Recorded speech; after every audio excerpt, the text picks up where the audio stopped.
So they was clout chasing. LockBit used clout chasing. Turns out the threat actor hit an individual bank and not the Fed. They have apparently breached the American bank Evolve Bank and Trust. Cyber threat monitoring company Hackmanic posted in an update on social media. The guidance is that you don't pay the ransom because, as the hospital stated, there's no guarantee that they'll actually give you your data back, or that they won't say, all right, since you want to pay that, give me a little bit more. Just know who you're working for. Be careful about who you tell, how much you're making and what you're actually doing. And just because you're remote doesn't mean you have a flexible work schedule. The U.S. Department of Commerce Bureau of Industry and Security on Thursday announced a first-of-its-kind ban that prohibits Kapersky Labs' U.S. subsidiary from directly or indirectly operating its security software in the country. The manipulation of Kapersky software included in the U.S. critical infrastructure can cause significant risk of data theft, espionage, and system malfunction. It can also risk the country's economic security and public health. So your company is not your family, right? These are for-profit businesses. Legally speaking, if they could legally pay us 2 oranges per day, they would. Like, there's only one person fit to play God in this world, and that's me.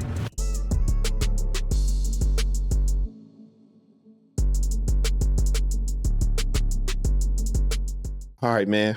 I wish I had some funeral music. You know why? No. You not caught up? I am. Oh, yeah, I am. I am caught up. Nope, I'm caught up. I'm hip. Okay. I'm caught up. Okay. Yeah, man. Before we start the episode off, man, I just want to, say RIP to my boy Duda. You had a long race since season 1, but as Glorilla said, at the end of the day got to end. So we shall see what season 7 beholds.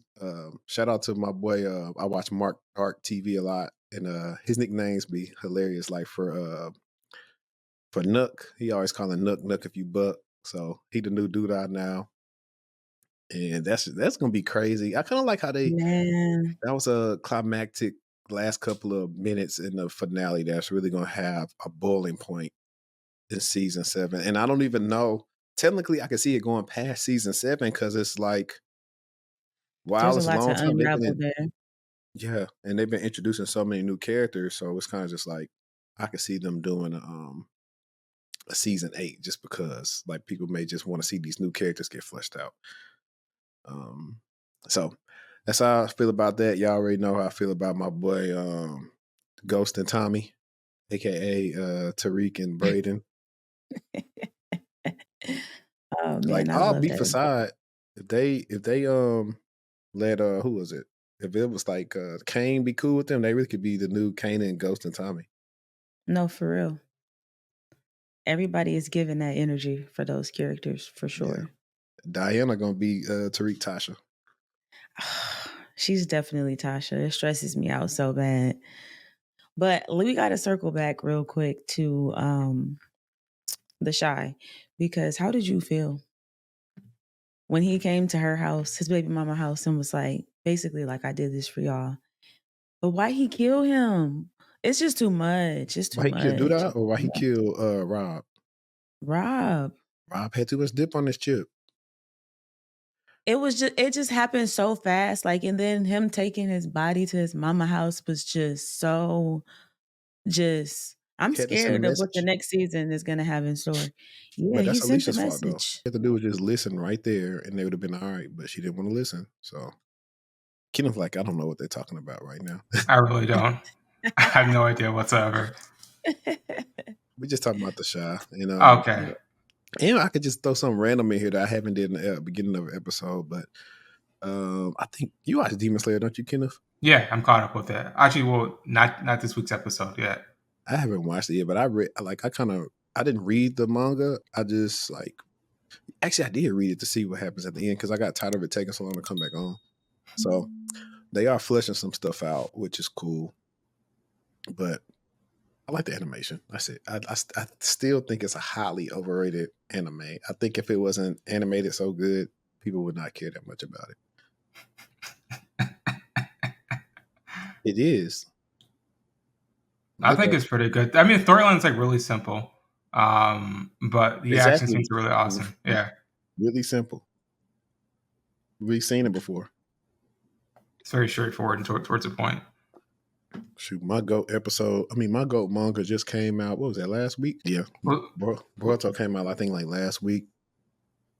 okay, I thought Saving, about to say One Piece for a second. saving his sister and his future wife in like a second. Nice. But I think we're gonna let Destiny get the floor because she wants to talk about work from home blues, and I kind of want to know what prompted this, I guess, topic, because I got something on this too that I actually want to bring up. So we're gonna let her talk I about it. think I would say just getting comfortable. I feel like it's a cycle for me, like getting too comfortable working from home, in terms of, not getting dressed, just throwing on a t-shirt or something because you may be off video or whatever for the day. So just being intentional about having a day or a routine, getting up with enough time for you to be able to maybe cook some breakfast, maybe listen to some news, listen to the podcast while you're getting your day started.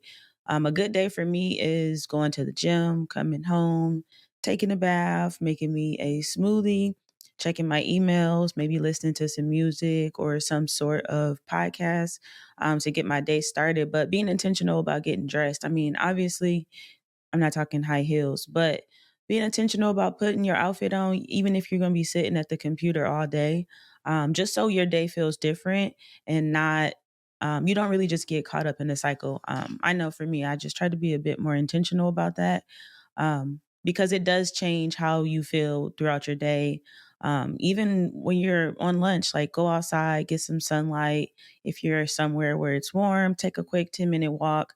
But being intentional about the things that you're doing so that you don't get caught up in the cycle of working from home, so I don't have to basically put forth much effort when it comes to maybe your appearance or the food that you're eating. Being intentional about eating your lunch, maybe preparing it ahead of time or being excited about eating lunch instead of skipping it. So making your day be more intentional like it would be if you were commuting or going into office. So I just wanted to bring that one up because I think a lot of people can relate to that for sure, especially in this day and age. With us, a lot of people have been working remote for a while now. So, what's your thoughts on it? I was actually thinking about that the other day because I did some. I got up to take my little girl to school, I don't know. I think I had put some cologne or something on or whatever. Or like, there are certain days, like you said, if I want to feel like more productive, I'm gonna actually like throw something decent on. Feel like you're doing something. I think that is a good way if you want to be productive. It's like act as if you was going into the office. I think Yeah. that could help you. Like you said, working out is a big one. Like I try to get my 3 days a week in, and I did get them in this week. So I'm happy about that because some days it's two, some days it's one, just based on, I mean, not some days, some weeks it's two, some days is one based on how busy I am. I try to do some stuff that made me feel productive around the house. Now, I don't get out and go walk because it's just too hot out here. Like literally putting the car seat in the car the other day, I started sweating and now it's like 5 minutes. So, uh, like, I mean, now, just now, like I went to Dunkin' Donuts. So this was like a good time to like walk around, like, cause it's not super hot yet. It's like perfect. But I would also say this is what I used to do, to even give myself a breather, like because I've been in security operations. So some days you might have your head down into the sim and logs all day. Or actually, you know what? It was to jumpstart my day. I used to play my game to jumpstart my day. How It's like, long? it went long. I normally play like 3 games of Brawlhalla. And I would just like do it to like jumpstart my brain and get me ready. And it used to work. Sometimes I still have time to do it. Sometimes I don't. Now that I have like my work machine is always like right here, and then this is my PC. I have my, where is it? I have this right here, and sometimes I just will play right here on Steam, and play 3 and then and stop. So that's a couple things I gotta do. I actually bought some Legos to take Oh, me I away from want. the screen time. Yes, that's the big thing for me too is stepping away from the computer, especially like on your lunch. I'm good for working through a lunch. I'm good for skipping lunch. And so I've been trying to be more intentional about stepping away, cutting my brain off for a minute because that's healthy. That's the healthy thing to do. You can't just look at the screen all day without taking a step back. And obviously, sometimes you may have a day where that is the case, but every day shouldn't be like that. You need to step away. And so that's why I force myself to go outside. I have a dog, so I'll just take her on a quick walk, and that'll be that. Me getting a little sunlight and some fresh air. That's good. What you think, Kenneth? Yeah, for me, I'm a big thing on like how you dress affects like your brain cycles. So I always try to like change, wash my face. I don't go to the gym in the morning because I'm not a morning person. So I normally go like after work. But I normally probably spend maybe 8 hours boxing and sparring per week. So I'm really exhausted like on the weekends. So I normally just chill and watch anime or Star Wars.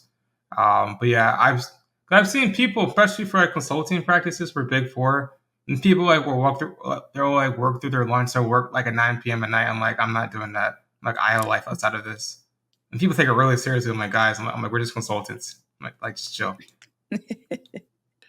You know what? That's good you actually said that, because sometimes people start setting unrealistic expectations and then they want you to do the same thing they're doing. I'm like, no, I'm contracted to work from here to here. None of this other stuff got anything to do with me. And you got to set that early. Yeah, I don't like after like 5 p.m. I don't answer any of my messages. And someone pings me, I'm like, I'll just answer it tomorrow. Like it's not that important. It never is. So I was like, oh, Kenneth, I'm like, something's on fire. I'm like, no, it's not. I'm like, this is gonna be fine. Yeah, I'm like, if I'm on call or something, that's probably about the only time. Other than that, no. Call Well, somebody I'm else. guilty. I'm definitely responding, but it depends on what it is. It doesn't necessarily have to be a fire, but we got really flexible work hours. So Yeah, sometimes that's people are different. just online, you know. So yeah. Yeah, that's different. If you can just do not whatever, but if you can like come in when Yeah. you want or do that's different. Hey, I'm gonna knock all my stuff out tonight so I can have my day free tomorrow. I'll go get a manicure, pedicure, massage, you know.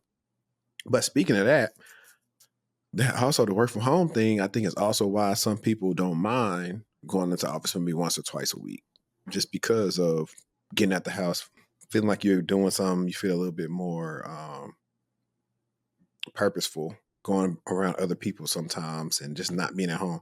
And I especially think it's hard if you're a single person with no kids and you work from home and don't do anything, but just do that. I actually do think you need to get some human interaction. We aren't meant to be alone. So that's I agree definitely with how that I feel too. about it. I Yeah, just man. don't like being told you have to come in these days. And if the work culture isn't there, then it's not fun. You getting out, it could feel like a waste of time. But if you have a culture where you can lean over and ask your neighbor a question or something, I definitely think that's beneficial. And not sometimes I do miss that piece of working in offices, just being able to learn more quicker, better, hearing other conversations, you know what I'm saying? So On top of just not even that, somebody on the other team, like if they're BSing and they're not answering your team's email, I know you your can walk department is down there. real Exactly. truthful. Like, bro, I sent you this and this is important. Why are you like not responding to it? So that's definitely that.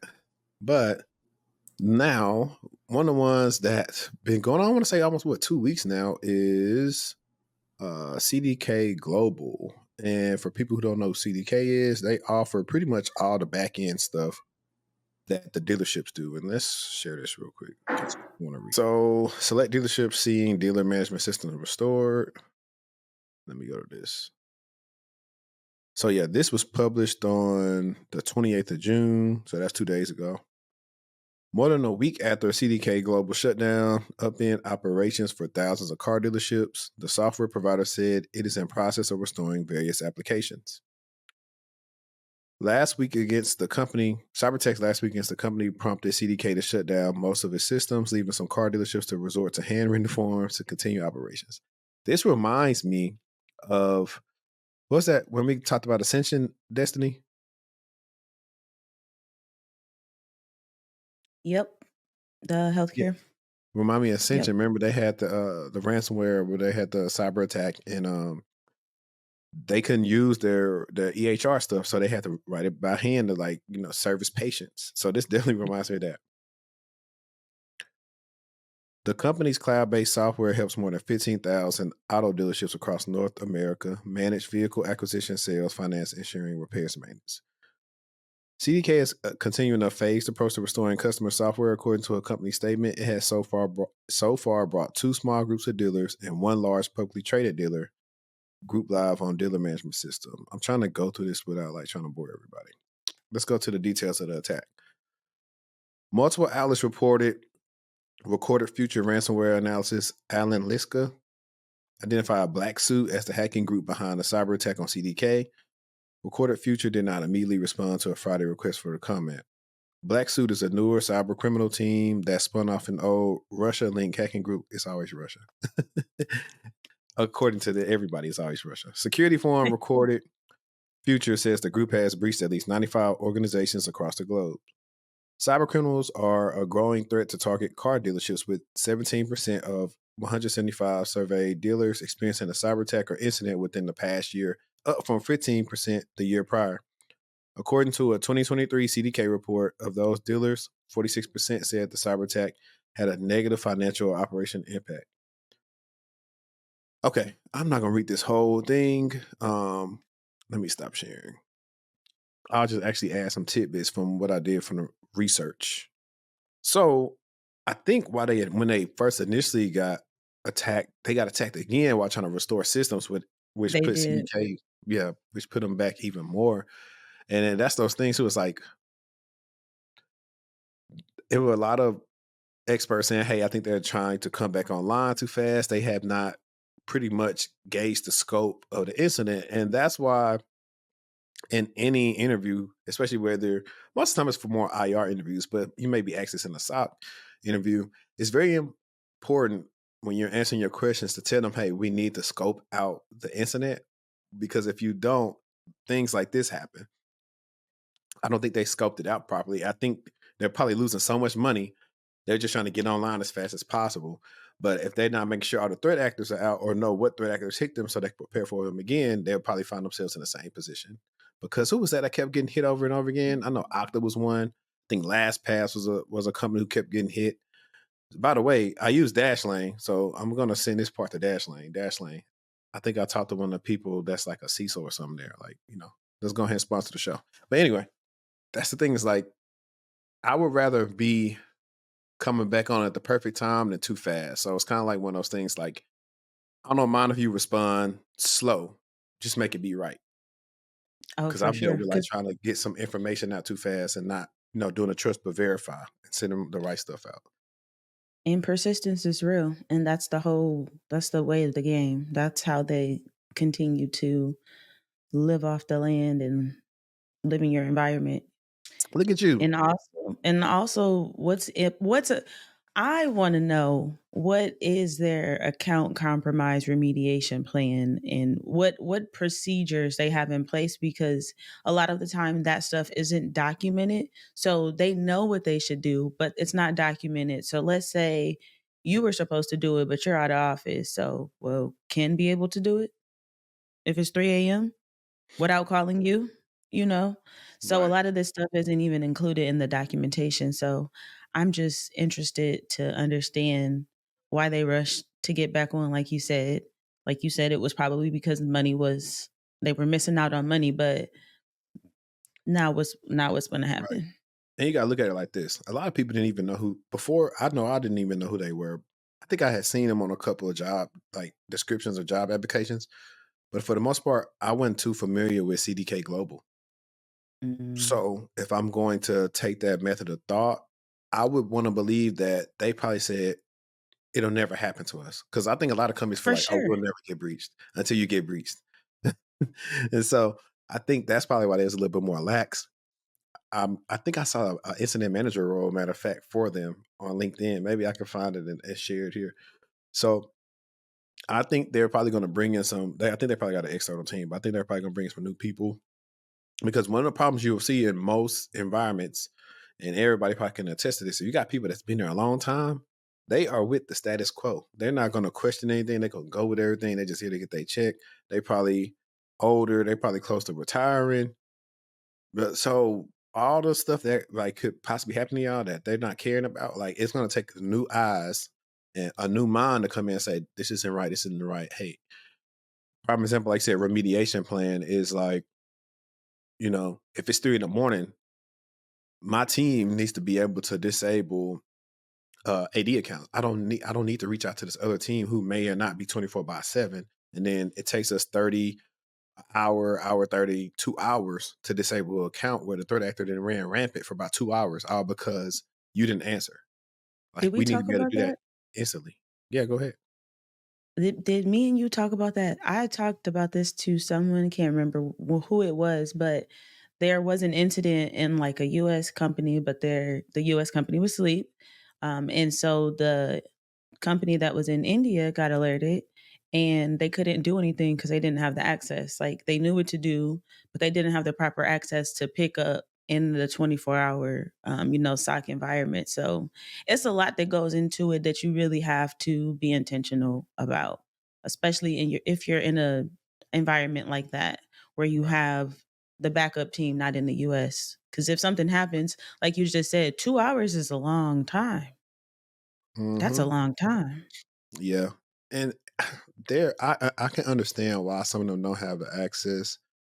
I do know it was a report a while back saying like when you're starting to offshore um labor and stuff like that, some of those people are like giving that information to their country. So like American stuff is like going over there to some of these other countries. So they're trying to figure out, I don't know, pretty much America really got to stop being cheap because a friend of mine was just informed that their whole team, like man, I think that whole IT department is being offshored to India. And mind you, this is a major security company 'Cause it's that's cheaper. tasked with like alerting people. Yep. That's tasked with alerting people, like if somebody's gonna break into your house, but you want to have these people over here do it who don't even have the experience. Like my friend told me, straight, he's like, these people don't know none of the stuff they're supposed to know right now. And a And lot these the of same. companies they No, have, go ahead. some sort of team in India. A lot of major companies do. Be I think it's because it's cheaper, because they don't have to pay them as much as they pay US employees. Right, but see, they wouldn't have to pay you But as they're employees. smart, though. They're smart. Some of them are. If you've had your fair share of working with them, you had the elite ones are pretty good, and then it's the other ones where you have to tell them verbatim what to do every time, to where it's just like, why do I have to tell you to do all this simple stuff? Like you will only do what I tell you. It's nothing outside the box. So that's a conversation for another day with people who work with people in India a lot. It's just probably like cultural differences too. Um, but it's funny though, because this same company, like right now, our episode is privated on my YouTube because they got mad that he was talking about how much he made, and that was only a couple of months ago. Just for now to say, "Oh, you guys are gonna be," I was like, "Bruh." That made me mad for him. I was like, that's why, like, I just always tell people to go with your move, man. Kenneth has been penny cried, man. What is something that you would add on to this, especially like if you were talking to your students? I would say just know who you're working for. Be careful about who you tell, how much you're making and what you're actually doing, right? Because for a lot of bigger firms, they don't want you to have any life outside of what you're doing for them. And I found this out the hard way. So it's very annoying when that happens. Like, dude, I'm trying to do my job here. Like, why do you care what I do outside of work? Like, I'm not like stealing babies out of people's houses. Like, what are you doing? Like, why do you care? So I tell my students, right? I mean, like for like us, like inside of ECA, they can tell me like how much you make and like what you want to make, right? Because you can trust me. But like for people like random strangers in LinkedIn, I wouldn't tell them like how much you make or like what exactly you do, because someone might be watching. Yeah. So I I have agree. learned a valuable lesson with that episode. Like, unless a person tells me implicitly that we can say their employer's name, I don't even mention it for nobody, just because I was like, they're hating. And don't get me started on um out secondary work, because I just tell them in a minute. I was like, oh well, you can go do mergers and acquisitions, but I can't in my own personal life. I'm like, okay, because when you say it back to them, they really understand how stupid it is that they're worried about you, a one small person, compared to a corporation. They see how stupid that is. Yeah, it's because it's really funny. Like people at the top, like executives level, they can have multiple jobs. They can be partners of other firms, making millions of dollars. But if I have a second job, wait a second, you're making pennies off of someone else? No, you can't do that. What's wrong with you? Yeah. You know they're doing that because they just don't want you to see. Some people don't want to see your potential or whatever. They would want you to always want to need them because they probably feel like you'll be a better employee by that. But trust me, you're a better employee if you're a happy employee and can do what you want to do outside of work. The companies that get it. Okay. All right. I think Destiny had an article that she wanted to get to.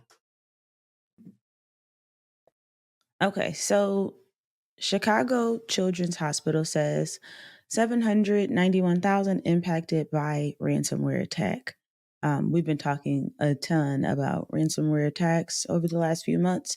So, Anne and Robert H. Lurie Children's Hospital, Chicago, is informing hundreds of thousands of individuals that their personal and health information has been compromised as a result of a ransomware attack.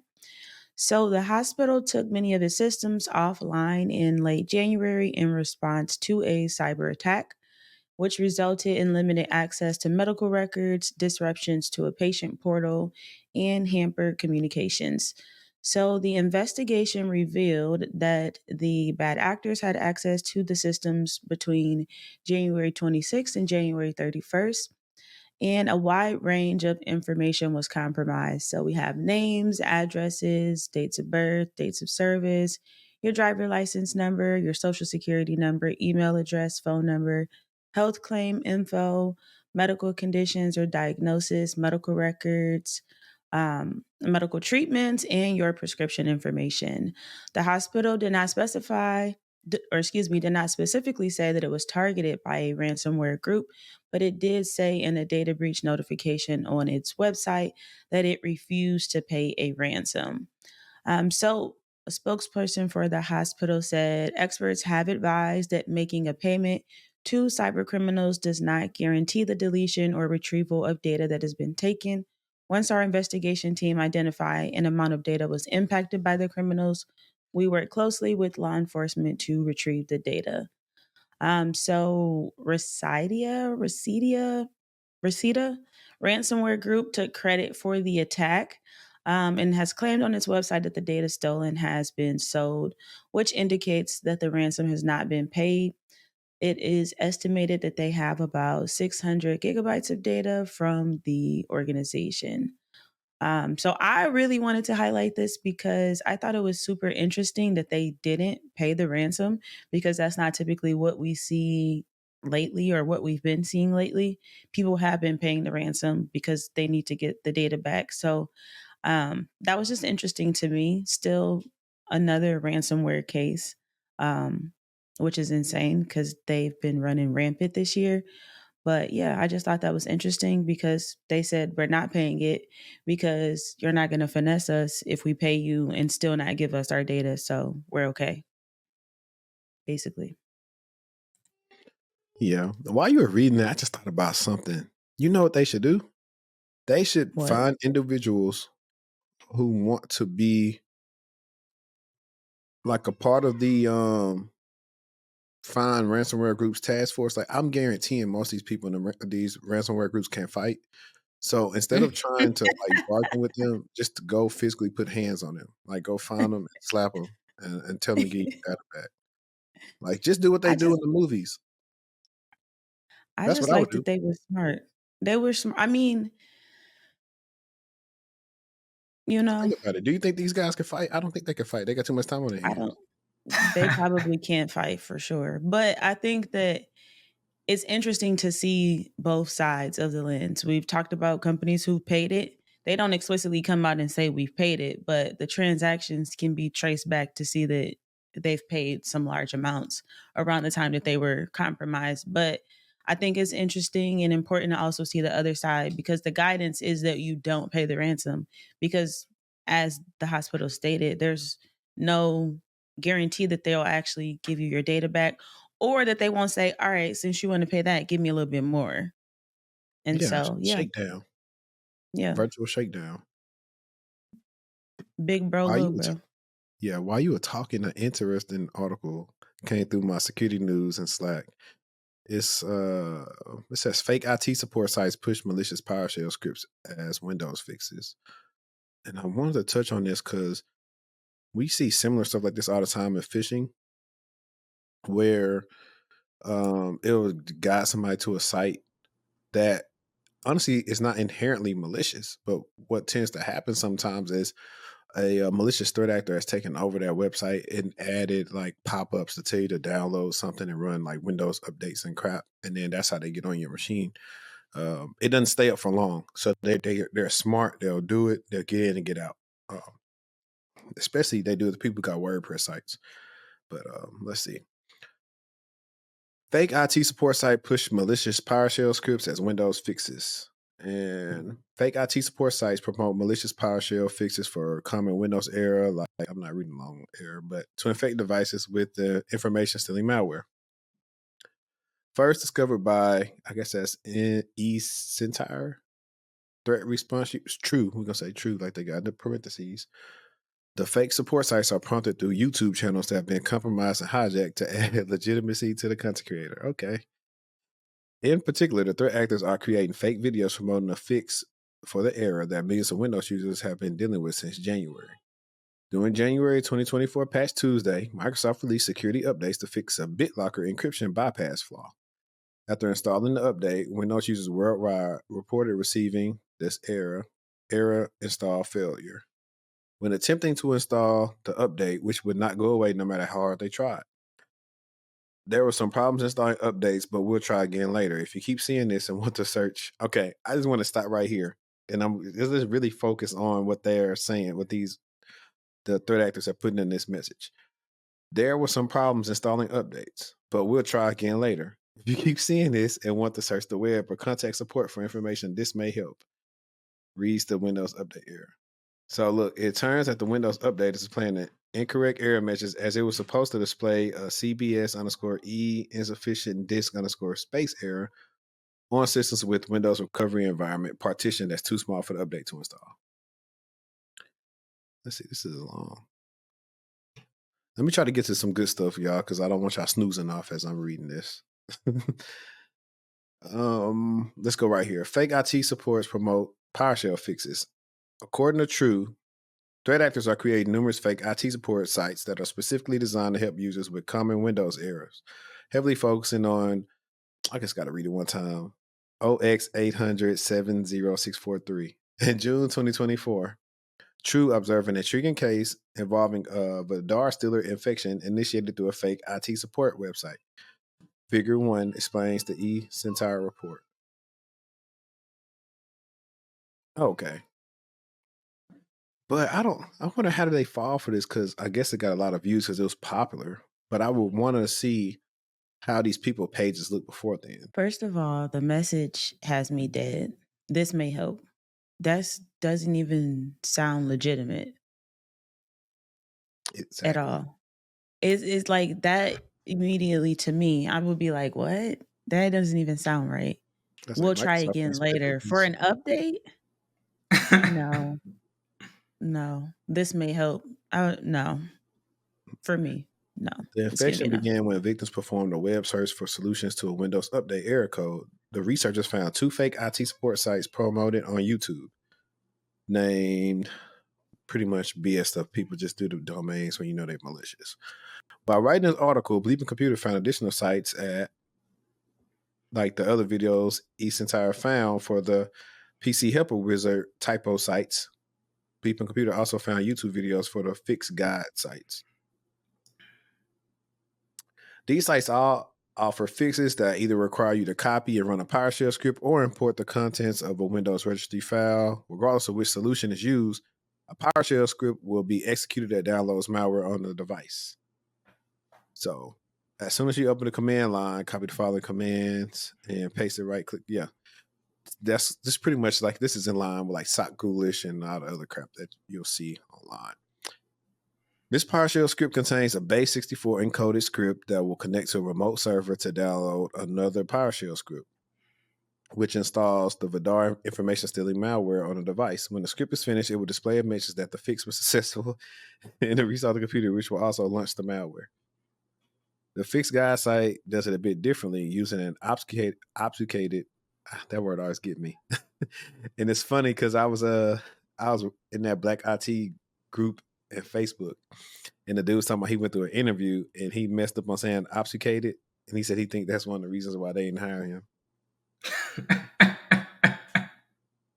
But I'm like, man, it's a weird word to say, especially if you talk fast like me sometimes. Using an obfuscated Windows registry file to hide auto starts that launch a malicious PowerShell script. Mm-hmm.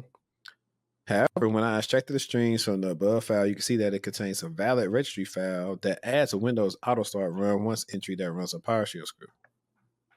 This script ultimately downloads and installs information stealing malware on the computer. It's like they find different ways to get their job done, but it's pretty much always the same. Users' ignorance. Yeah, That's what it it is. is. Yep. But it was smart still a little bit. The way they had the YouTube video to teach you to how to basically install the malware, which you don't know that you're doing. Yeah, but I want to know if those channels were they already technical channels, and did they fool the people who own the channels by like hijacking their session? Because that's what they do to YouTube channels. They'll hijack their session and then get in, and they'll take a minute before YouTube can get them their channel back. And so that's what people got to watch out for. Just clicking on stuff people send them. But yeah, man, Kenneth, what kind of detection? Well, granted, this is not happening in enterprise settings. This is happening in users. And I was thinking the other day, like, why, like, outside of antivirus, like, wouldn't it be cool? It'd probably be so hard to do though. But imagine offering like security services to like people in their homes, like, hey, like, I don't know how you would. I know how you would do it. You have to come in and probably put some login stuff in. But I just think it probably can get overwhelming just because of all the differences, and there will be no consistency to people's data. Yeah, I try to reach out to local businesses, but a lot of times I have to educate them on what I actually do. Because they're like, what's like logging what? Cybersecurity what? But like, why should I care about that, right? So that's another big reason as to why these attacks will happen on small businesses, because they're not properly educated on it. Because if you run like a laundromat or a local restaurant, you're 9 times out of 10 not gonna know about cybersecurity, right? So just trying to educate that's a big part of it. Yeah.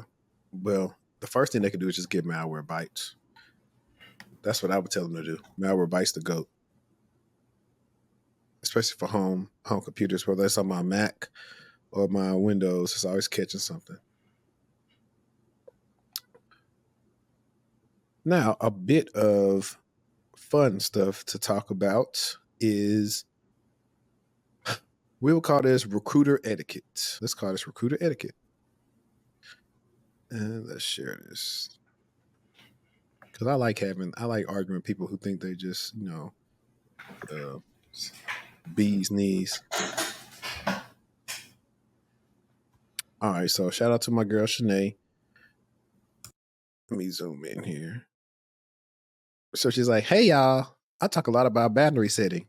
There are people out there who cross the line. I had someone find my cell phone number and call me to get my attention because I wasn't answering his DMs or emails. I understand I'm a recruiter and where I work isn't a secret, but don't ever cross that boundary with me. We are all professionals. That is unprofessional and very unacceptable. To my job seeking community, there are many people out here that need a job. Many. I was one of them. But the same way we hold recruiters and companies to the fire when they misstep is the same way you have to have ownership when you cross the line. We should all want each other to win, but offending people in the process won't cut it no matter who you are. All of us need to do better. And yeah, that sparked a lot of talk. Let me see if I can find my comment, because I'm only gonna focus on what I said. Where's my comment? Oh, we went to this guy right here, Keith Toad. And it's always amazing. It's always the people who not really working in like certain like tech focused roles where they come and chime in where their advice isn't needed. But he came in talking about something. I respectfully disagree. The more senior you become, the more creative people will get in order to speak with you. Most senior executives get cold called 12 times a day or more. You can either take it as a compliment or you can complain. You decided on the complaining route when you should be seeing a tier 1 candidate who not only found your number, never know if a number found online is work or personal, but also had the guts to call you. Sounds like a top-notch salesperson. Most commercial executives would love to hire, but will most likely get ignored. Too bad the hungriest dog walks the farthest. And I'm not gonna read what she said because I'm just gonna focus on what I said. Because I really was over here being facetious with him. And so I just told him stop being obtuse. Her number isn't publicly available, which means it's implied she doesn't want everyone to have it, which is like totally true.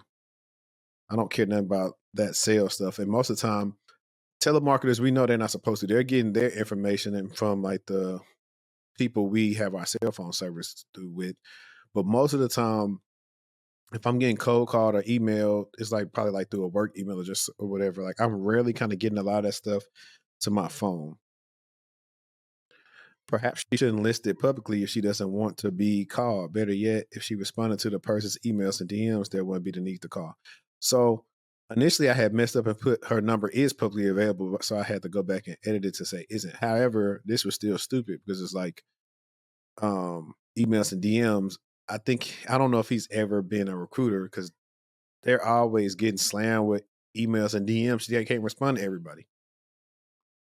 That's why I said she says verbatim, they found it, meaning she didn't give it to them. The only time I text recruiters that they have told me I could text them in relation to a job. Have you ever been in sales? Part of the game is figuring out the contact info of a prospect or target. This person did from a publicly available source and made the call. You miss 100% of the shots you don't take. So I said, by your logic, if I find your social security number online and get a credit card, then I can since it's publicly available for me to find. Bet. And I really just said that to be funny. But if I did do that, I would do it in a way that he wouldn't know it was me.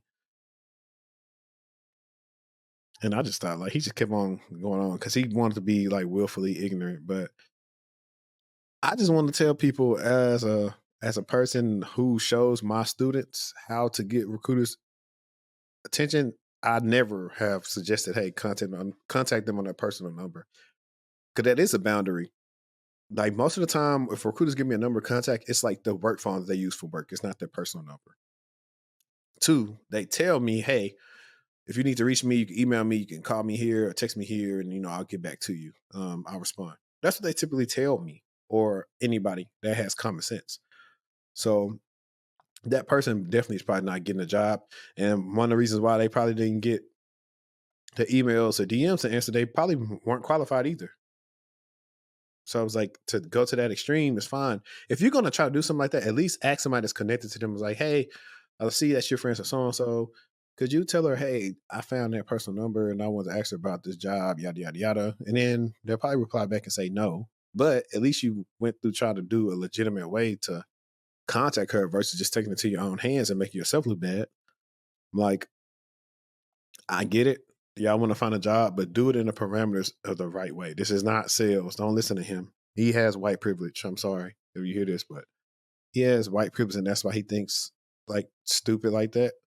Because that's typically how they'll kind of look at it sometimes. They'll take something that they know nobody wants to do. Because her husband, Terrence, made a good point on the post. He said, I read a lot of y'all replies. He said, imagine if I found y'all home address and I just pulled up. Like, that's the good analogy. It's right there. Like, okay, bet. Well, I know where you stay and I need you to answer me. So I'm just going to pull up at your house because I found your address. That'd be pretty weird and you'd be mad. So, as Michael Jordan said, that old commercial, please stop. Get some help. I want to give my 2 cents. I feel like, what is this, 2008? Relax. We don't do that anymore. We're not calling people, we're harassing them like we did back in the day for jobs. And even still, most of the time, you wouldn't even do it really back in the day. You might call to check on the application, but you're not hounding anyone down because they're not responding to you. Like, it becomes an uncomfortable situation to be in because you never know people's intentions. Like, people do need jobs. People are out here struggling, but it doesn't mean that you can handle people that in that way, in that manner. This is 2024. We don't do that anymore. We communicate via email 9 times out of 10. If you do get someone's phone number, it's likely because they gave it to you. If you do find it, you should not reach out to them about a job opportunity. It's distasteful. And how would you feel if someone did it to you? And even from a sales perspective, like, no, no, I don't agree with it at all. Stay out of people's phone numbers, personal phone numbers. Don't call people. If it's there's other ways that you can go about it. Like he was saying, there's other ways that you can go about it more tastefully. You can ask to have an introduction, because at the end of the day, if you do something that turns that person off or makes them feel uncomfortable, then they're not going to remember you in a good way, and that defeats the whole purpose. No, I agree. And like I said, if you're gonna do something like that, if you're gonna really gonna risk it all, shoot, try to find a hiring manager. All the recruiter can do is just look at yourself and they'll probably deny you. You better off trying to find a hiring manager. If you're just gonna throw a Hail Mary, try to find a hiring manager. That's what I would do. But these people are crazy. I know you have some other articles on here, Destiny. I think you I'll sound do really excited the about the first HBCU in California. I was. Okay, I'll share so you can see this. One Sorry I lied to you, second. Martin. Okay. So, California will welcome its first ever HBCU this year. So, coming to California this upcoming school year, the state's first HBCU, this landmark initiative results from a collaboration between Huston Talaston University, I hope that's how you say HTU, and the National College Resources Foundation, the San Diego Office of Education, and the University of Laverne. With satellite campuses in San Diego and Los Angeles County, this marks a significant expansion of HBCU education on the West Coast. So, HTU is an Austin based HBCU. It's spearheading the project. We have Dr. Melva Wallace, who is the president, who is very excited about the venture, stating, "We are so excited to partner with the NCRF, the San Diego County Office of Education, and the University of Laverne to open a HBCU in California. I look forward to having you a part of the RAND family." So the initiative not only provides an opportunity for students in California to experience an HBCU education, but also aims to foster cultural representation and diversity in higher education. So that's really just the last or the end of the article. It was really short, but I just thought that was super cool and something to highlight. I'm excited. I guess I'd see to look into and to understand more about what type of programs the school will feature, specifically like tech related, STEM related for me. I do feel like when I've looked at some schools, and I'm not putting them all into a category, but a lot of HBCUs weren't as technical as I would have liked them to be if I were going to attend.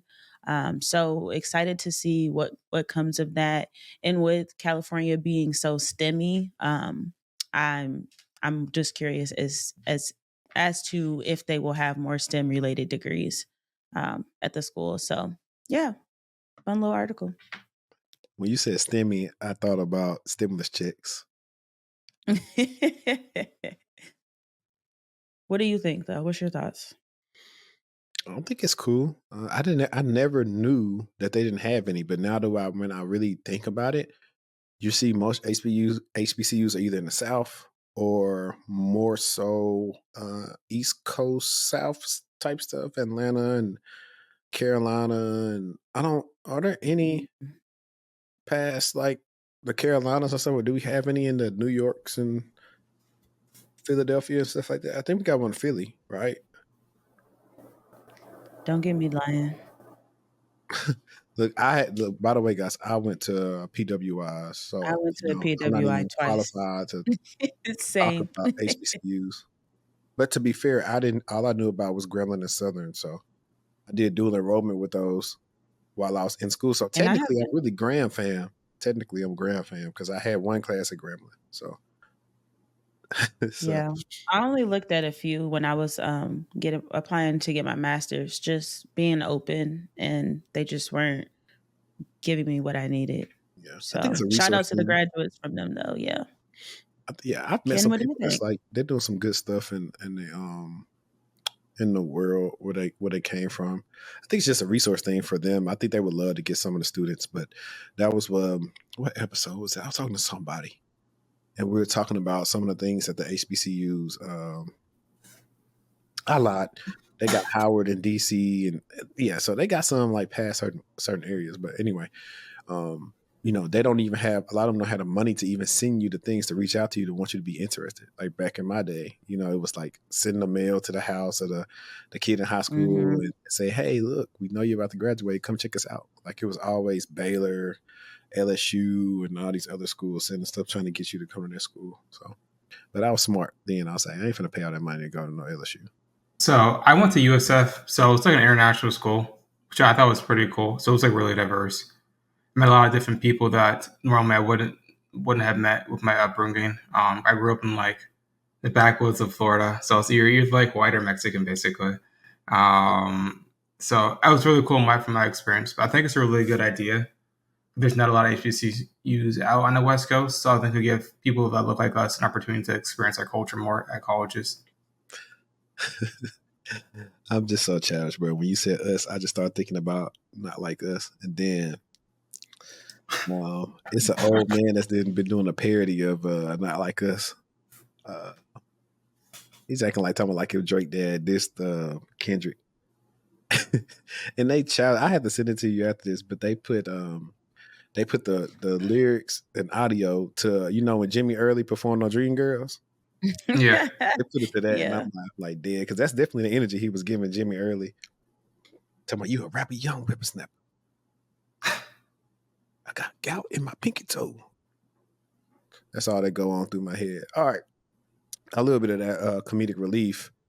I got something that's actually pretty funny here.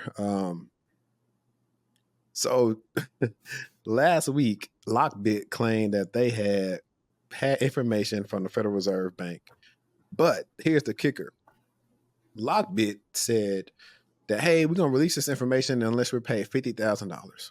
So everyone's antennas went up when they said $50,000 because it was like, if I got information from the U.S. Federal Reserve Bank, I'm getting millions because the Federal Reserve Bank interacts with pretty much every bank in the country.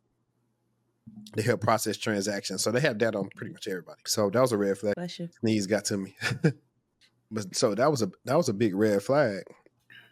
So comes to find out that LockBit did not have information from the Federal Reserve Bank. They actually had information from I want to say Evolve Trust. I think it's Evolve Trust or something. Let me actually get the facts straight. We like to be factual. But that was hilarious to me because remember Destiny, and that's what we should have followed up on. They did release more information on the Los Angeles school district when they Mm-hmm. were hacked. I can't remember if it was related to Snowflake or not, but remember me and you said it was a red flag. It's like, wait, they only want I think $1,000 or It was $11,000. a ridiculous amount. Yes, it was so insane the amount they were asking for. It was a kid for sure. It was a kid. So yeah, recently disrupted LockBit ransomware group in a desperate attempt to make a comeback. So they was clout chasing. LockBit used clout chasing. Claimed this week that it had hit the Federal Reserve, the central bank of the United States. The file claim was filed with LockBit stating it had over 33 terabytes of sensitive banking information belonging to Americans and that negotiations were ongoing, except the rumor has been squashed. Turns out the threat actor hit an individual bank and not the Fed. On Sunday, June 23rd, the LockBit ransomware gang announced that it had breached the Federal Reserve, aka the Fed, the most powerful economic institution in the United States. 33 terabytes of juicy banking information containing Americans' banking secrets claimed LockBit on its leaked site, alluding to the group having breached the Fed systems and stolen sensitive data. The ransomware operator further suggested that negotiations were ongoing and that a clinical idiot offered them $50,000 to not leak the data. Okay, so I'm glad I clarified that. So they didn't ask for $50,000. It was reported like initially that they were asking for $50,000, but it said allegedly somebody offered them $50,000 for the information. You better hire another negotiator within 48 hours to fire this clinical idiot who values Americans' bank secrecy at $50,000. Or they concocted this whole thing and they never had conversations about the money anyway. Eventually, the group began publishing stolen data on its site. Some media outlets reported on the allegation without obtaining a statement from the Fed or verifying if the organization was even attacked, as LockBit claims. It turns out that it's not the Fed, but an individual U.S. financial institution that threat actors have targeted in this attack. They have apparently breached the American bank Evolve Bank and Trust. Cyber threat monitoring company Hackmanic posted in an update on social media. For now, there is still no trace of secret files, but the analysis is ongoing. Evolve is currently investigating a cybersecurity incident involving a known cybercriminal organization. It appears that these bad actors have released illegally obtained data on the dark web, and Evolve spokesperson told Leaping Computer. We take this matter extremely seriously, and I'm not going to read all this. I don't care about all that other stuff. But let me see what else they got over here. I think it's funny, though. Reacting to ransomware's operators' basis claims, X account as AI security dubbed this as LockBit's desperate bid for relevance. This might be a good thumbnail. The sensationalism of LockBit sup, a desperate bid for relevance. That's cool. All right. So I actually want to kind of piggyback off this because check this out. So I'll share this tab. So as we found out that, of course, actually hit Evolve Bank, now this was tied up to a lot of startups. Startups scramble to assess the fallout from Evolve Bank data breach. Let's see, where is it?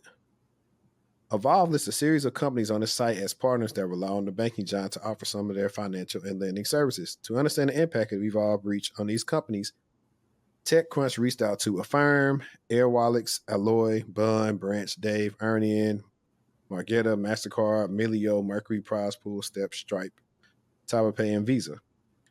Affirm spokesperson Matt Gross told TechCrunch that the company is investigating the incident and will communicate directly with any impacted customers as we learn more. Affirm also alerted its customers in a post on X, writing that the Evolve breach may have compromised some data and personal information. The company also said that it's safe to use its card and money accounts, and that its investigation into the impact of the breach is still ongoing. Earnings spokesperson Stephanie Borman said the company is aware of this incident and monitoring it closely. All right, so that's kind of what that, but I want to touch on like the real world implications of that. But I thought that was pretty funny. Like, that's like, hey, we hacked you guys, and it turned out to somebody else. But I think Evolve might have been one of those people too. It's like, I don't nobody know us. It can't be us. I think the same thing happened probably to them. I think it's funny to highlight that even bad actors mess up too, So even they mess up. Sometimes they don't get the ransom paid like we saw in the last example. Sometimes you thought you got somebody, but you didn't get the right person. I don't even think they did that. I think they intentionally said the Fed because they wanted people to think they was back in business. And that's why the Fed was like, Drake they were trying to get some more credibility. He once said a wise person said nothing at all. The Fed never addressed them because like, we're not even entertaining these fools. We didn't get hacked by them. So that made them push their bluff to where they found out Evolve was like, no, they hacked us. I doubt they got 33 terabytes. See, with them, that's why it didn't sound right. Y'all got 33 terabytes of information and ain't no alert go off. Because you got all type of DLP alerts that's gonna go off if you take something over X amount. Like even if I know back in the cloud days, well not the cloud days, still the cloud days, but like when my inception of get introduced to the cloud, we had alerts that said, hey, this cloud account is transferring X amount of gigs of data doing this, and it had been previously seen in 90 days. So that'll cause somebody to kind of say, what's going on right here? Even though 9 times out of 10 it's probably valid, but it's going to help you look into it. So, but you prove a good point. If they have DLP, they don't always need it because you can make the custom rules if you got the logs. DLP just helps a lot of different sources at once where you can get a little bit more intricate, especially if you can integrate it with some stuff like UEBA, with like user behavior analytics. So you can kind of get a little bit more enriched. But I mean, you can still make some basic stuff, but it's not as actionable as something actually from DLP, because the DLP, you'll literally see the document, whatever they sent out, you'll see all that. They tried to print this to the printer. So, which is something a lot of companies, all right, look, you want to sound smart in the next interview? If they actually we talked about logs sources, because I help clients do that too. But if they want to ask you about, hey, how would you stop data exfiltration, or what would you look for data exfiltration? Think as technical as you can be. Think simple. Say, hey, I would check the logs to see if anybody printed something off the printer, a large amount of data that wasn't supposed to be printed off. Now, to you, that may sound stupid, but I will tell you from my experience, I've seen it happen where somebody, before their quitting time or right when they're about to quit, they'll start printing out a whole bunch of information so they can take it with them. So by that time it's already printed out, hopefully you can stop them, say, you better return that stuff or it's too late. So that's a simple way, but yet it's effective because people don't think about stopping people from printing stuff. So I would probably say certain stuff probably needs somebody to approve that it needs to be printed off if it's coming from a certain directory. That's probably what I would do for a workaround to try to fix something like that. Yo, if you're looking for a way to start your cybersecurity career, then check out Josh Metacor's course at Level Careers. He has a great cybersecurity course, target for beginners, very affordable, and if you're familiar with Josh Metacor, he's also a brilliant YouTuber and puts out a lot of helpful content. So here are some of the reasons why you can choose cybersecurity: high demand, job security, competitive salary, work variety, and fulfilling work. The national average salary of an information security analyst is $113,000. Overview of the course: theory introduction, security refresher, security frameworks, security regulations and standards, security operations signals. Then you have these great labs with Azure, logging and monitoring, Microsoft Signal, secure cloud configuration content. So if you're interested in that course, click the link in my bio and use my code to get 10% off your course. Kenneth, what would you tell LockBit? To quit messing around and wasting people's time. Well, yeah, it's interesting. I don't think I've run into any like main big threat actors in my career yet for my clients, which I'm very surprised based off of their security controls and what they have. So I'm kind of thankful for that aspect of it. A lot of the times, it's a lot of the basic stuff they don't ever get down, which will catch them up.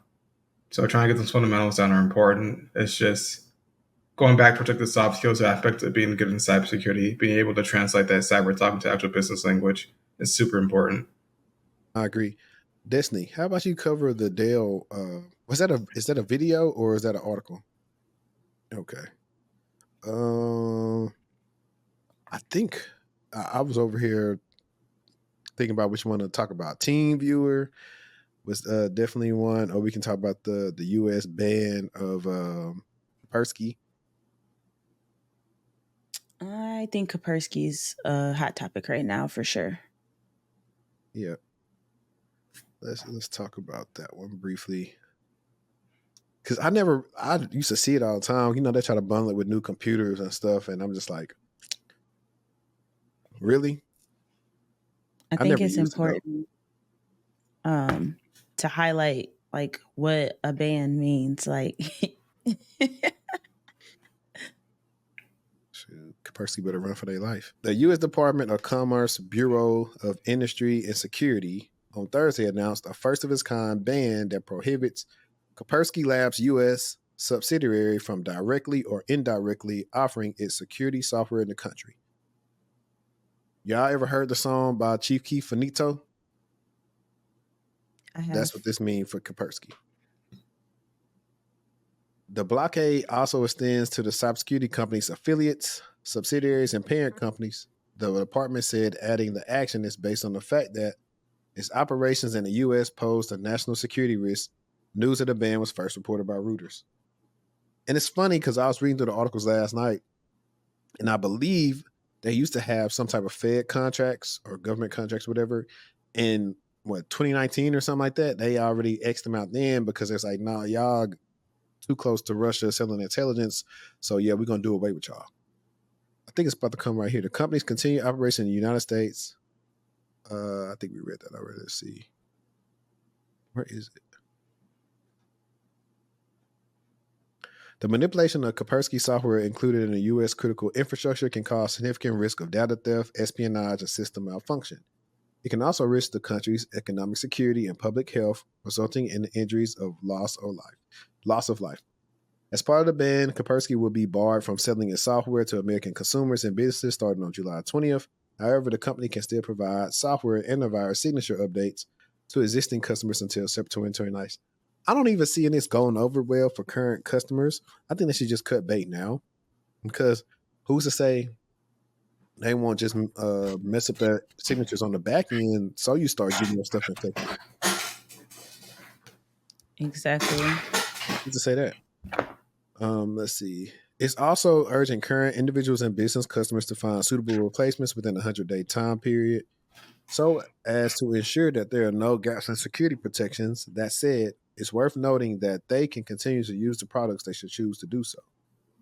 Russia has shown time and time again they had the capability and intent to exploit Russian companies like Kaspersky Lab to collect and weaponize sensitive U.S. information. That's not all. Kapersky has also been added to the entity list for their cooperation with Russian military and intelligence authorities in support of the Russian government's cyber intelligence objectives.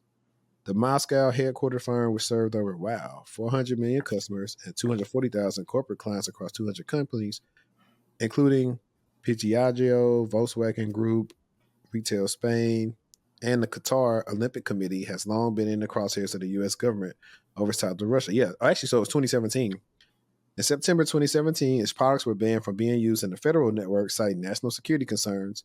Weeks after the announcement, a Wall Street Journal report alleged Russian government hackers had stolen U.S. classified hacking tools stored on the National Security Agency contractor's home computer because it was running Kapersky software. All right, so that's something that might be a good Darknet Diaries episode to do right here, because it's like this part right here on the NSA contractor's home computer.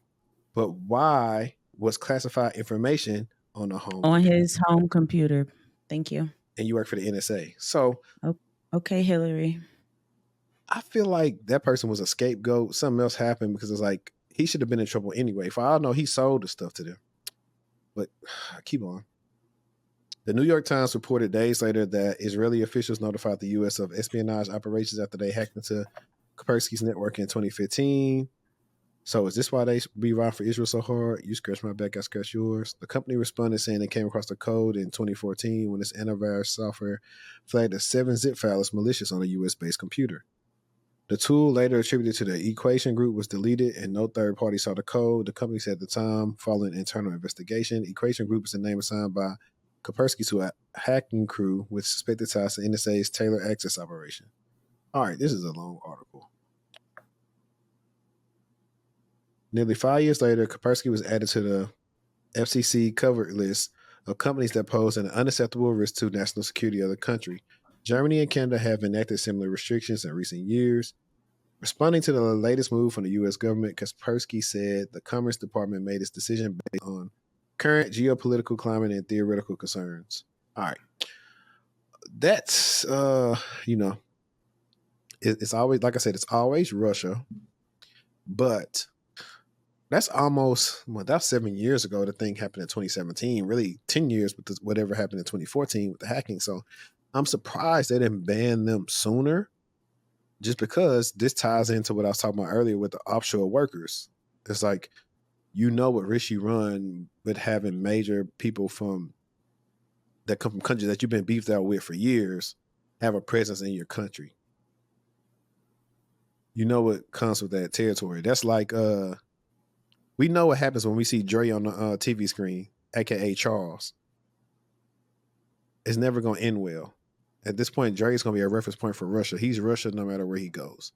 Pastor Zeke should know about this and should just stand 10 toes down and just get out of it and don't let the blackmail get to him.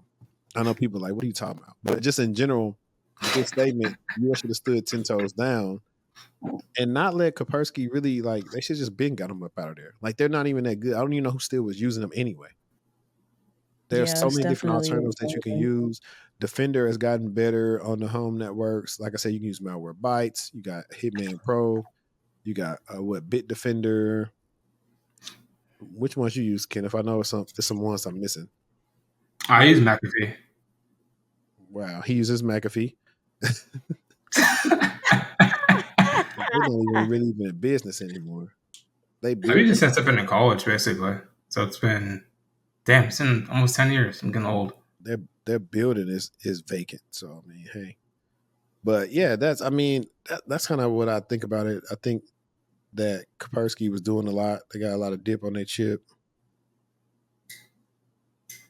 But I do. What do you use for your? What do you use your solution?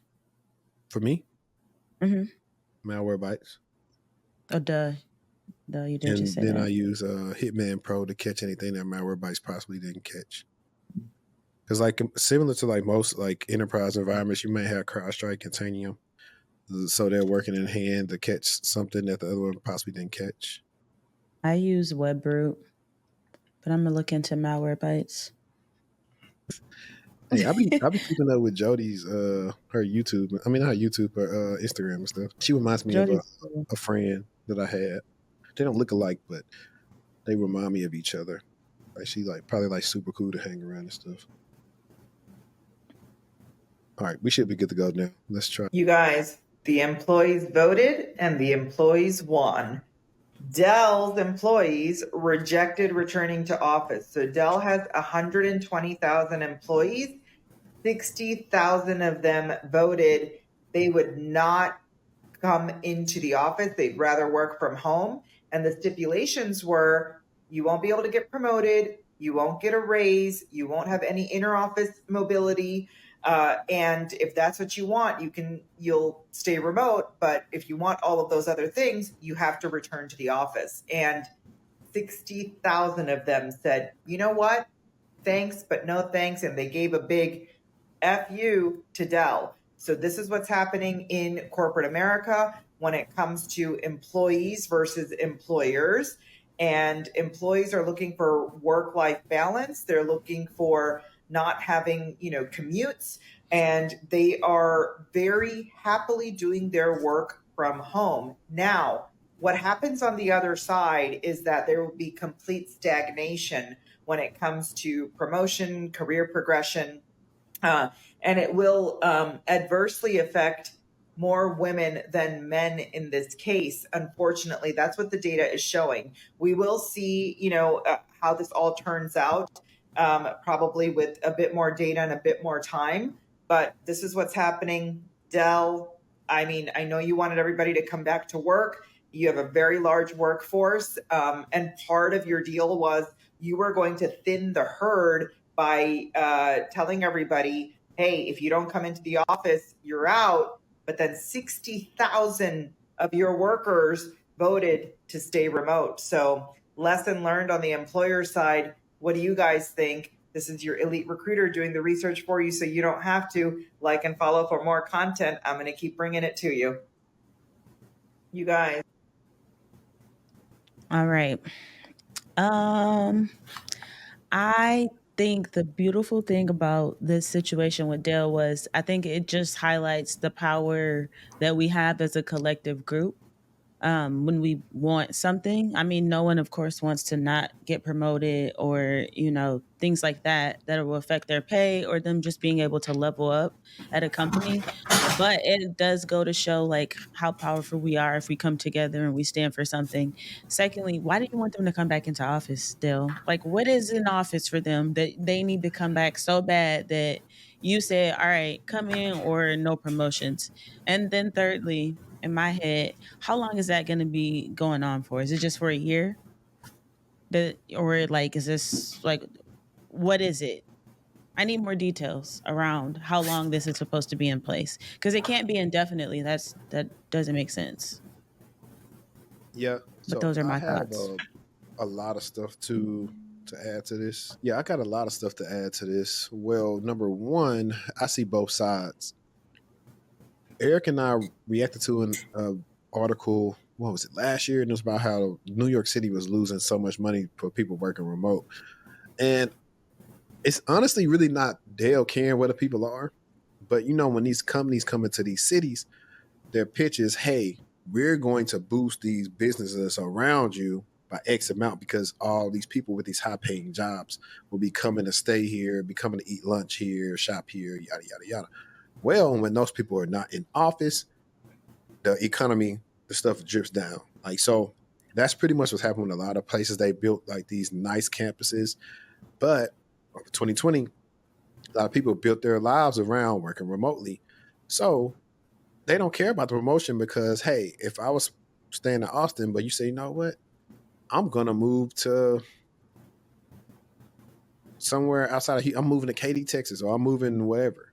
I'm somewhere that's much more affordable for me and my family, a good work-life balance. I'm cool with not getting a promotion. I'll take my little bonus and my little 3%, 5% raise I get next year. I'm good. I don't need a promotion.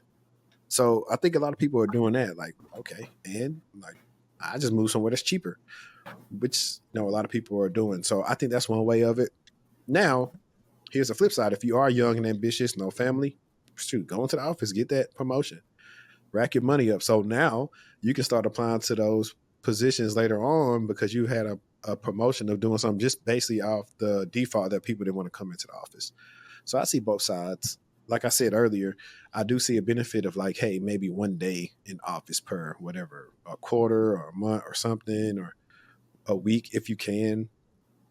And you don't have to be all day, just something to see people and get out the house. And, I'm pretty sure I wanted to look up before this episode, like the correlation of like, have we seen people get bigger since 2020 based on how many people were not getting up and going into office, but working from home, sitting down at the desk all day. I did want to see if we got any information on that because I believe that is one of the things that may be happening. So all in all, to say to not promote the part, I get it. But I think if they would tell people a little bit of more transparency and just stand there and say, well, look, we really don't care what you do, but we made some promises for these businesses around here, and this is why. Now, if you don't want to come in, it's cool. I don't think it's really going to affect your promotion, but it may affect some stuff on down the line as far as us or whatever we got to do. Because think about it.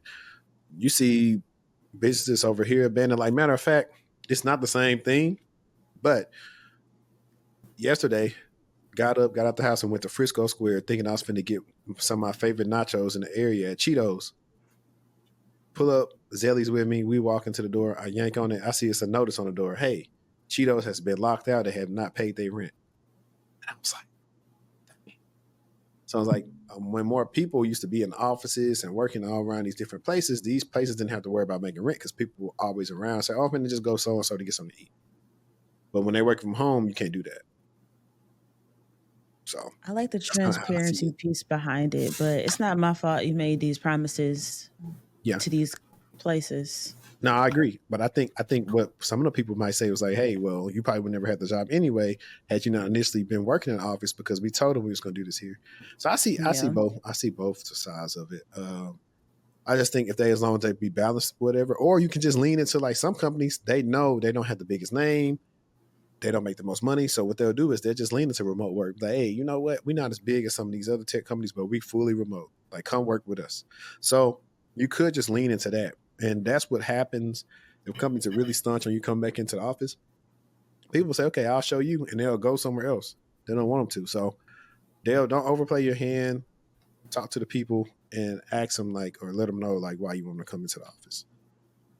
What about you, sir, Kenneth? Ken? I, for one, do not want a promotion. Honestly, I don't want the extra stress for the little pains they're going to give me. Henri, you watched Death Battle, right? Mm-hmm. Do you remember when Omni-Man fought Homelander?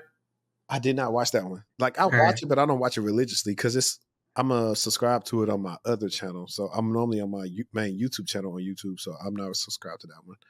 But what about it? Well, Homelander, in the fight scene, he broke into the Omni-Man's house and he killed his wife. And he's like, get the F out of my country. And Omni-Man starts like whoop his ass. He's like, your country? He's like, I don't want your country. And for me, that's how I feel. Like, I have my own business, right? I don't want your little promotion. I have much grander ambitions, right? So I don't care if you can promote me or not, right? The extra money is going to affect me. So I have no interest in getting promoted for my own personal goals and ambitions. Because I've seen the stress that the managers on my staff have to deal with, and that's not worth it to me, right? It doesn't align with my goals. Stress me out. I'm like, listen, y'all better stop making them big promises. But two, that goes into what I was telling you earlier about they do some of that stuff to kind of keep you there. But when you start making your own path, like it's nothing that they can do. It's like, okay, bet I was just doing this because I like the benefits. My kids, get their teeth clean and hospital stay, whatever. But all right, I'll show you. And then you'll be Can out. we stay on that right there? Let's Yeah. stay right here for a minute. This is important for people that are listening. Like, have other passions outside of just working for a company. We've said this 50 million times. Have a passion, be passionate about something else. Have something else going on in your life to where you are not tied to an employer. Let's say Dell's your dream company and all you ever wanted to do was get promoted. Then this news is going to break you down to your core. But if you look at it from Kenneth's perspective, like that's real. Yeah. But I He's will got say, real life personal goals, you know? yeah. But I also say that everybody, and Kenneth could attest to this, everybody isn't meant to have their own thing going on. Just because of a lot of the BS and all the other stuff that comes with it. Well, I'll say everybody's not meant to be an entrepreneur. They could For probably have sure. like a side hustle, or matter of fact, if y'all That's watching what I this now, mean. Yes. if you're watching this now, go and watch my episode I did with Justice on how to pretty much be overemployed with your own business and get contracts and stuff. Go watch that episode. Therefore, you can figure out, okay, you know what? I don't want to be an entrepreneur, but I got a skill set. Let me start this LLC and let me do some C2C stuff so I can charge what I want and get paid what I want, and I'll be good to go. So go watch that episode, because something like that will help you where you're not having to brainstorm, okay, what I want to offer the market. Nah, you'll have a specialized skill set. You can get the contracts and you can go from there. And it'll be much easier than trying to start over from zero and prove yourself to the market and advertise and all the other BS that comes with, or your prices are too high, or can you come, all that BS that comes with that. So you can definitely do that. So watch the episode. Matter of fact, I may have the thumbnail come up like right here. But yeah, another thing I tell my students is your company is not your family, right? These are for-profit businesses. If legally speaking, if they could legally pay us 2 oranges per day, they would, and they used to back in the day, right? So I tell people just keep that in mind, right? I hear all the time, man, we're a family. I'm like, I wouldn't lay up my own brother and sister, right? If we Right. were a And that's family, a right? red That's not how flag it when they works. say that too. I'm saying, so just be careful, right? Have stuff outside of work. I want to view myself as like a mercenary, and I'll do what I need to do to make sure my company is happy. But other than that, I have my life outside of work. So keep that in mind. You know what? As I'm watching this, hey, I'm thinking Kendrick might be a vigilante. I mean, Kenneth might be a vigilante. Kickboxing, not doing work past a certain time. He He's might be not playing. he might be keeping You're Irvin not safe. playing no games. I'm not. I don't have time for it, man. I figure out really quickly. They tried to get me fired in the past. I'm like, I'm not doing this anymore. Really? Well, Yeah. maybe once your time is commenced, that definitely be a episode to do. I have on this thing, I have an anonymizer where people won't know it's you, so we actually could. It might could just be straight audio. Patreon exclusive. I Let like me that. see what other TikToks I had on here, because I had some good ones. Do you know you made it when it's 12 p.m., everyone's in the office, and you're out and about? Those of us who are in the remote industry, it is the best. It is actually so good that once you go remote, you will never go back to the office. You'll do whatever it takes to not go back. But ironically, being in this space, you make more money, often 2 to 3 times than in office. All right, let's stop that. But only thing I didn't like, he said, those of us who are in the remote industry, it's no remote industry, man. Everybody's always trying to do this thing on social media where they sound smarter than what they are. Like, why you just gonna say those of us who work remote? And I agree with him, but I don't agree. Just because you work remote don't mean you always make more than somebody who doesn't work remote. It depends on the company and if Number they're not going one. to try to pace you based on region. Because honestly, that's one of the things too. That's a hot take. I think companies should like forget all the region stuff and just have one range. And if the person's good enough, pay them no matter like where they stay. Because companies are still okay, that's my show. I was talking that remember that time I was telling you I talked to the recruiter for the T-Mobile gig. It was like a senior IR role. They didn't want to. I initially applied because I liked the range, but when I found out the range for Frisco, it was lower than the other ones, and I'm like, I'm good. I'm like, unless you're gonna make it be the Seattle range, no. Because why y'all keep on thinking Texas is just cheap, that you can pay it the lowest in all the ranges? Texas isn't cheap anymore.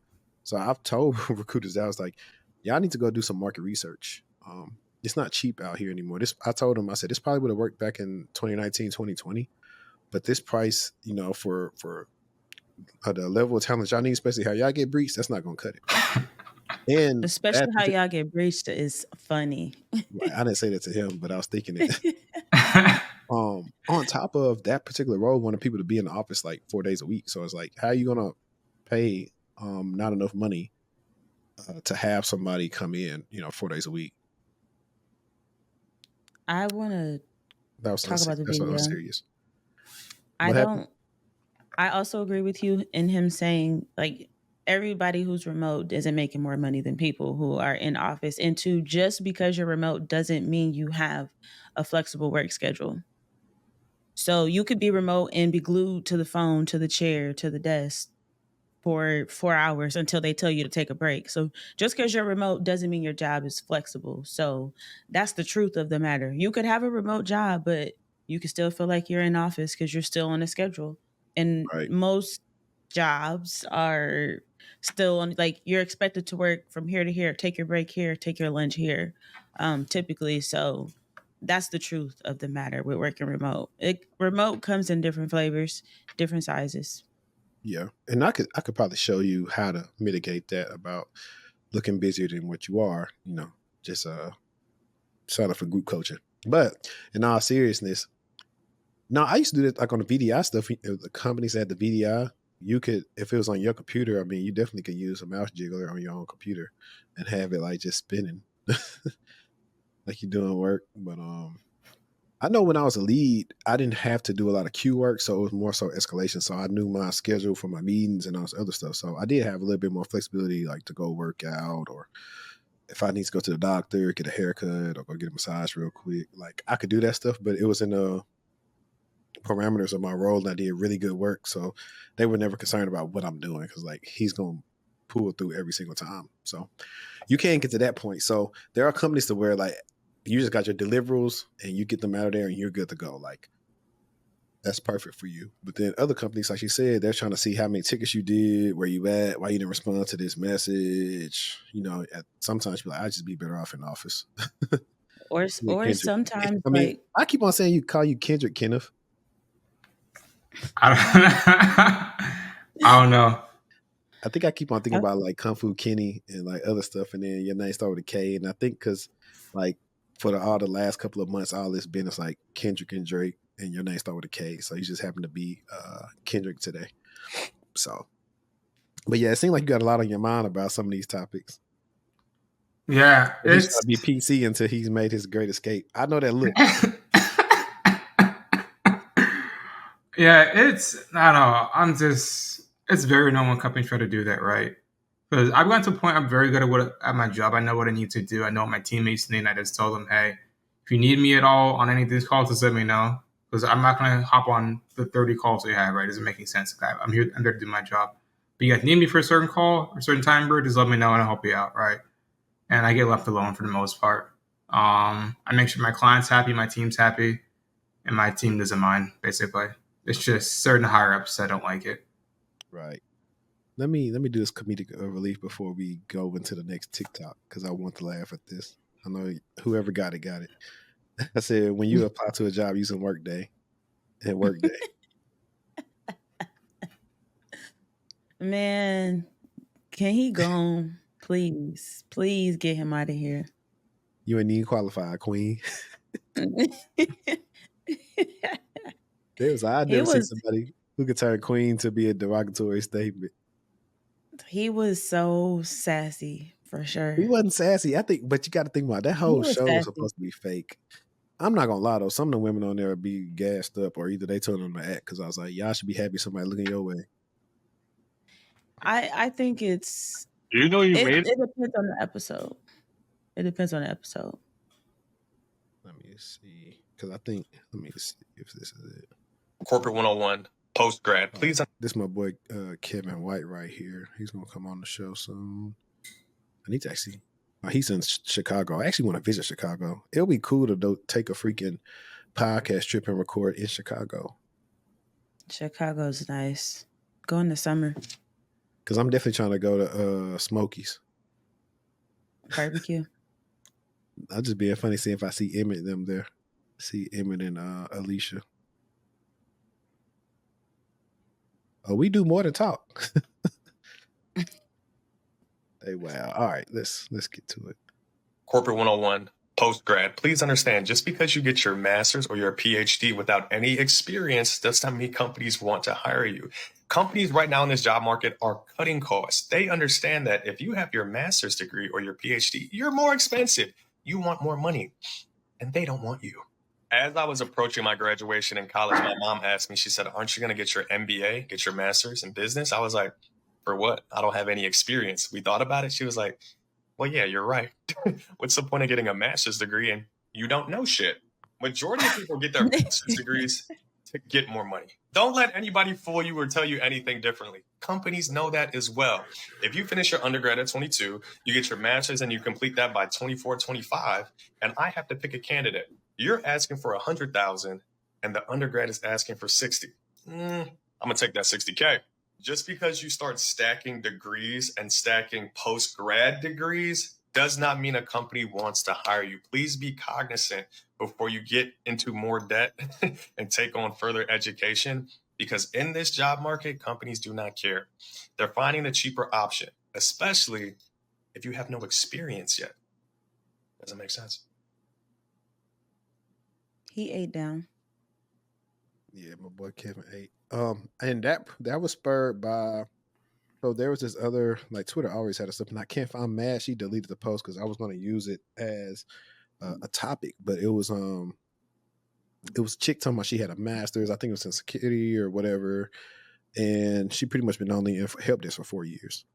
And so that made me think about that post because I bookmarked it a while back. And I think that's true because, we talked about this, I think the last time we recorded about when we went live about getting your degree and going to school and stuff. And a lot of people don't have a plan. Like he said, they think that, okay, I want to get my master's in cybersecurity, so I'm going to get a job making $120,000. And I might link this video here.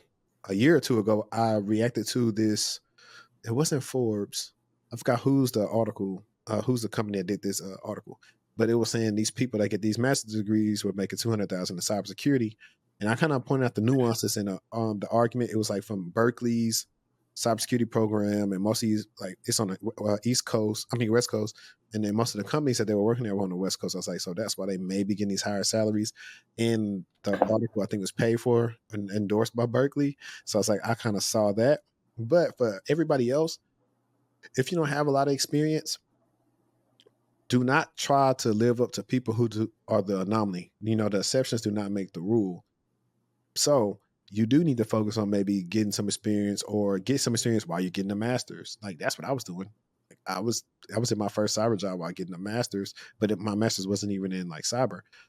That can help you out a lot versus, even though I love master's programs, you're going to have to be an exceptional interviewer and have a good network in order to land a 6-figure role after that master's. Unless you're in a high cost of living area to where that 6 figures is really not 6 figures. So that's what I would say about that. And then for the person who's stuck in help desk, I don't know what you're doing to be stuck in help desk for 4 years. It's too long. I'll say I think the recent grad programs are big there, especially if you're someone who's just doing school, not gaining any experience, then you should be looking at recent grad programs. They're specifically for recent grads. They know you don't have a ton of experience. But also, I agree with doing something while you're in school to help build that knowledge up and that experience that you can use on a resume. Find about their education like that. A Is lot that a of thing? people. Yes. On Twitter, What? Kenneth, Yes. you see every time we are talking about, please don't lie about your education. Please don't say you have a PMP. Like, A we see that all the PMP time. is crazy. Actually, that is pretty common. Actually, I've seen that happen. Never mind. Yeah, like all the like they tell people, hey, I had one of my highest viewed videos on TikTok is a person saying, hey, these people don't check where you work, so just put anything down. No, that's why I had the biggest gripe one time with one of the people's favorite tech influencers because they were parading a young man around who was willfully lying about their experience that is on LinkedIn as not true.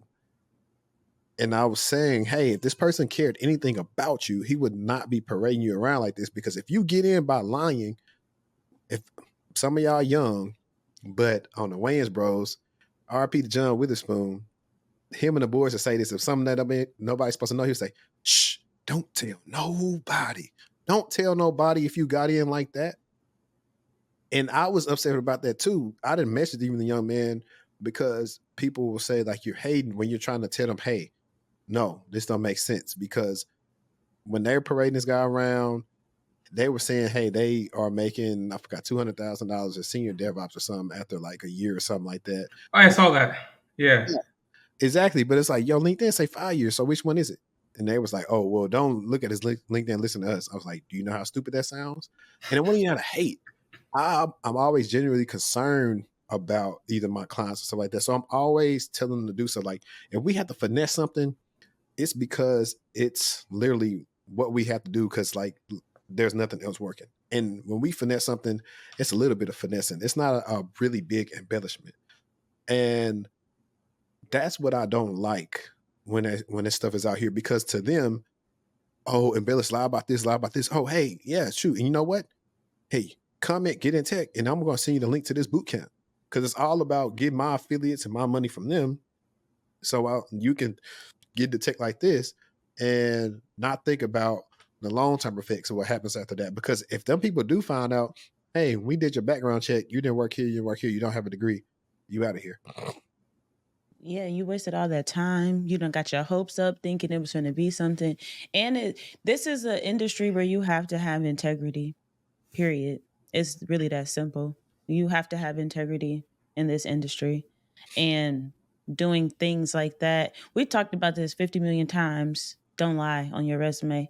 Because even still, you're going to get in there and you ain't going to be able to answer the questions. They can tell when you don't know. They can tell when you're fishing. Instead of you just saying, I don't know, you just continue to draw yourself into a deeper hole, which they can clearly see. No matter what you think, they can clearly tell that you don't know what you're talking about. Right. Well, and even in this case, they probably could know what they're talking about. It's just the rate of you embellishing so much that it's unbelievable. Because, Yeah. and then when it comes to us, this world is super small. You start seeing who knows everybody behind the scenes. And so that's why I'm always telling people, hey, do good work, be careful. Don't try to lie too much and get over too much, because people talk and know each other, and that can come back to haunt you. So, but she's cool. I've reacted to like a lot of her content before. I think I did on TikTok, and we both were agreeing on like how like resume writers are cool, but you need a person that's gonna like, I could do your resume, but you ain't got no real skills. So me making your resume look good ain't gonna help you out any. So it's definitely time. Like the market is correcting itself, and that's another reason why remote work has went down, because I've said it plenty of times. You had people interviewing for roles and it wasn't that person. When they get into the job, it was a whole nother person working the job. True story. It is They true say if I'm story. lying, I'm flying. Yeah.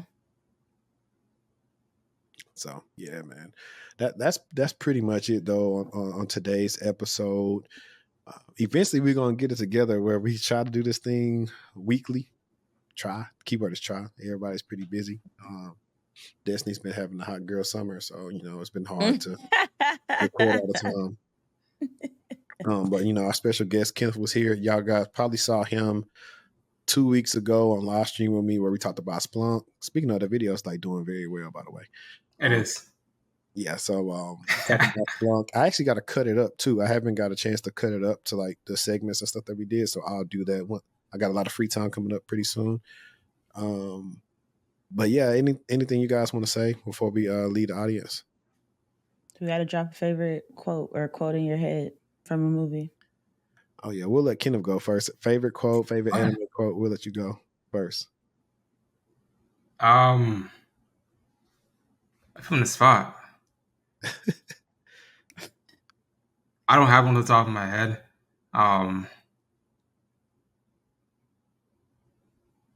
I guess I don't know. This is something like really nerdy and corny. But just from like Superman, Lex Luthor says like, "There's only one person fit to play God in this world, and that's me." Yeah, and he like yells his name. They kill Superman, which I thought was like really funny. I like that. I like that.